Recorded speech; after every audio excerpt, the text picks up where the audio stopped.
COD Ghost is known for its very uninspired and boring base maps. But today we're going to be having a look at the best portion of this game, being the DLC maps and all they have to offer.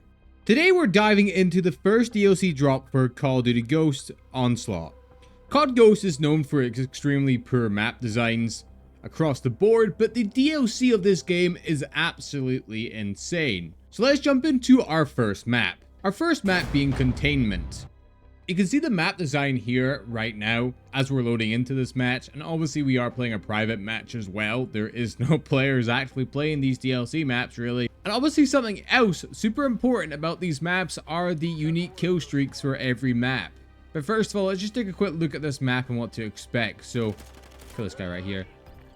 This bridge area right here, it creates an area of where the UAV and such won't work, which I mean is quite unique for maps, you know? We don't really have that in current COD maps. Why would we, you know? If we just take a general look around the map here, you'll also find with this map, there are certain doors that you can breach open. Something that we've seen in a few of the base maps for the game, like this door here, for example. And it creates a few new pathways that you wouldn't have before. And there's another one just here as well, where you can breach this open.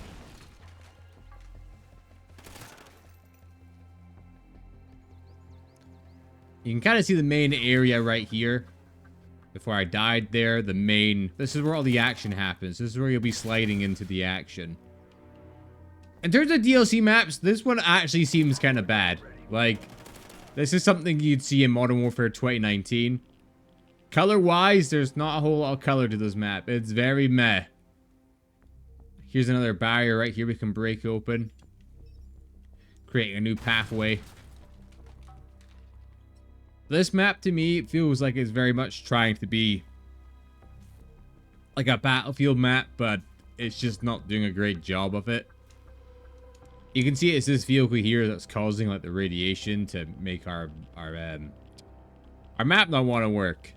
And you can actually destroy this bridge, which we are going to try and do. We just need to get our briefcase, fuel order, thingamabobber, and then we'll be able to hopefully get it. Alright, now let's not die. So it's mortar fire. That is what this one's called. So we try and get a good view. We'll just go here maybe.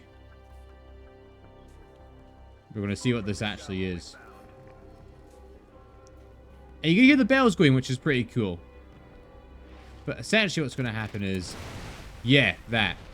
Destroys the bridge. It pretty much just destroys this whole area here.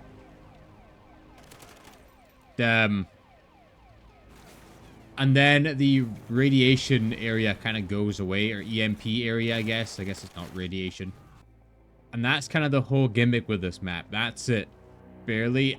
I would say this map is relatively bad compared to a lot of the other ones. So we've kind of gotten a look at this map. It's not great, but to be fair, it's probably better than the majority of Call of Duty Ghost base maps. So now moving on to BayView, again, it's one of those maps that looks like, okay, this is massive. There is so much play space in this. But to be fair, this map is a lot better than our previous one. And it has a lot more charm to it. There's also obviously some color to this map. And there's some uniqueness. It's this tram you can get on and you can ride down here and kill people as you play. I was just taking a general look at the map itself. You know, there are cool features and points of interest in this. Something a lot of the base maps in this game just don't have. Like, if we could swap out Stonehaven, for example, for this map, the multiplayer would already be 10 times better. Because the main issue with Ghost are the maps, because they're so big and boring. Whilst this map is bigger, yes, it is somewhat more interesting than a lot of these other maps. Throw that just over there, and let's see what you're going to drop me. Again, with this map is mortar fires, so I actually don't know what this destroys, but I'm sure we'll find out.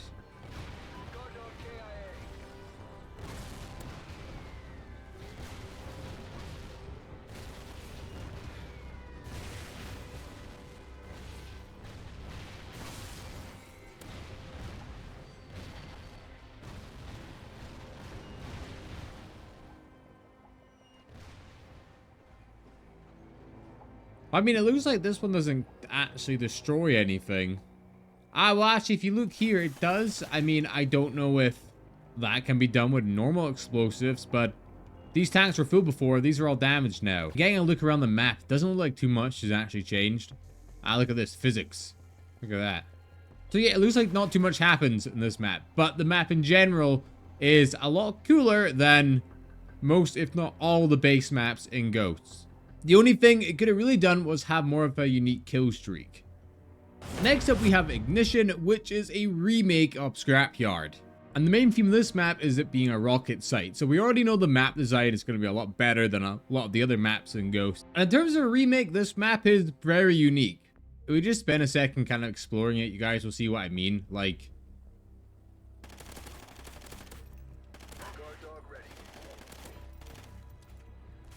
the atmosphere of this map is insanely cool.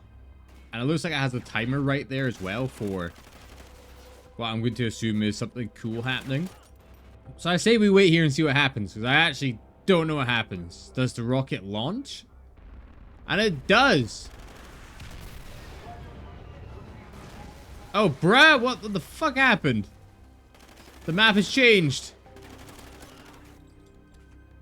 It looks like naturally in this map that the maps will change throughout. You don't really have to do anything for that to happen.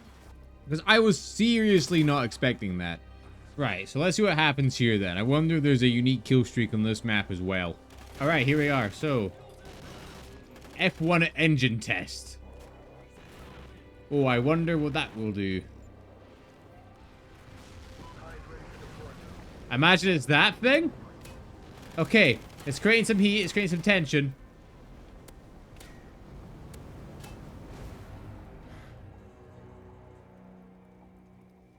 Oh, is that it? I mean, it creates a burning effect, yeah. Does it do anything else, or is that it?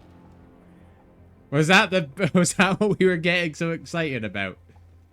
I mean, kind of cool, yeah, but like, definitely not the coolest DLC kill streak we've seen. Overall, Scrapyard or Ignition is a very cool map. Obviously, it is a remake and therefore is going to be a good map regardless. But I'd say in terms of best maps in the game, this easily has to be in the top 3 as of the current moment going through this series.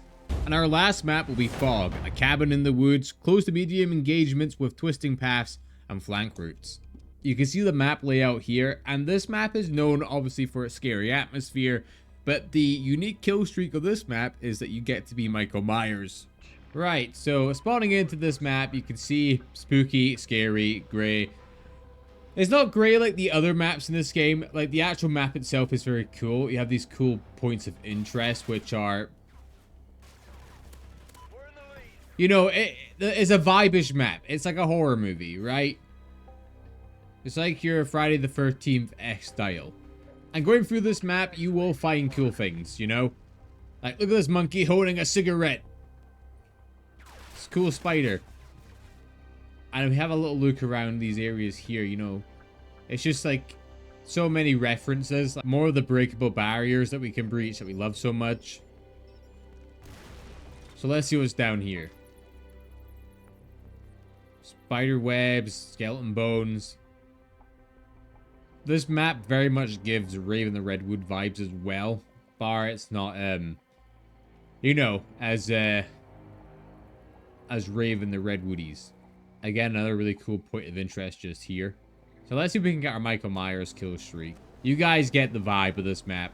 We'll try and get our kill streak now. The layout of this map, again, is a lot better than a lot of the other Ghost maps. And again, you could swap out most of the maps in Ghost for this map, and instantly it'd be a better game. Well, you can see spirits as well. I didn't notice that before. You can see spirits kind of like roaming around the map. Like how I'm a spirit. I want to get this guy. Right, here we are. We are now Michael Myers. You can see the Michael Myers music plays, which I might get copyright strike for, but that's fine. You get more health, and then you get this axe as well, which you just go, yeah. And then they turn into a spirit as you kill them. This hands down has to be one of the coolest kill streaks in Ghosts. And you can also see kill streaks and such as well. It's weird because this is like a melee weapon, right? You would think, like, you know, in current COD, anyway, they would make this just a DLC weapon that you'd have to pay for and get. This you could only get by being Michael Myers. Like, whoa, you can't see me. Again, and it pops up with the Ghost logo as well as you kill them, which... It just makes you think, this game could have been so much more if the maps just weren't so bad at launch. Like, you have the current crossover events in COD, like the Seth Rogen event, or you have, like, you know, the bundles that you get, when in reality, they did something like this instead, it'd be so much cooler. And people would actually like it. It's one of my gripes with DLC nowadays in the COD franchise is that it's just, you get some good maps here and there, but beforehand, you felt like you were actually getting some value. Another cool point of interest is just here, where if you look over it, bats pop out. We're going to jump in this. Just see where we go. And there we are. Something else we have to remember about this DLC, folks, is it doesn't just include these maps. It has DLC guns as well. The first one being the Maverick, which is an assault rifle and somewhat slow firing and high damage. Get some gameplay here, me using it. It is anywhere from a 3-shot to a 2-shot, I believe. Overall, this gun is very good without attachments. Its fire rate is slow, but that's good for the high damage. Its aim speed is pretty quick. Mobility is pretty decent. And then we have the Maverick A2, which is a sniper rifle, which is just the Maverick, but it has a scope and a long barrel attachment. I mean, the scope is pretty unique. Obviously, with Ghost, it has the lens feature where you aim in, it blurs out the sides, and tries to make it more realistic, I guess. If I show you gameplay, the lens here outlines the player as well. And I believe it could be anywhere from a 1-shot to a 2-shot. The damage on this is still very high. And ironically, this is probably one of the better snipers in the game as well. I don't think the scope does anything more unique than rather than just outlining them. I'm going to show you the gun sounds and reloads, just so you get an idea for the weapons.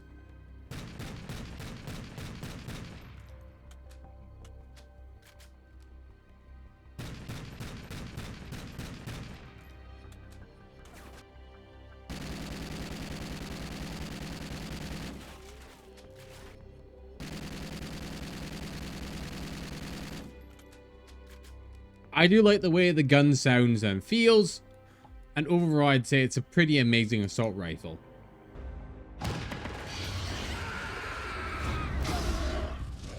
And obviously a part of this DLC, it's not just multiplayer stuff, it is Extinction stuff as well. The map in question being Nightfall. This is really just a huge expansion onto Extinction. Point of contact is the D machine of this game, inherently. It has all the basics, and when the DLC maps come out, they really show more. One favorite example is a brand new main boss, the Breeder, which you're just seeing there. That killed this guy, so sad. Overall, Nightfall is just a better Extinction map than Point of Contact could ever be. That's not Point of Contact's fault, it's just this map obviously has a lot more features in it. Overall, DLC 1 for COD Ghost is both bittersweet. The maps and content you get in this are so much better than the base game, and it's just a shame that the game could have got more of this stuff at launch, because a lot of the player base for this game has already left by this point. I plan to do future DLCs for Ghosts. If you guys want to see a continuation to this series, make sure to leave a like and subscribe to the channel, and watch this video here where I play Call of Duty Ghosts in the year 2025.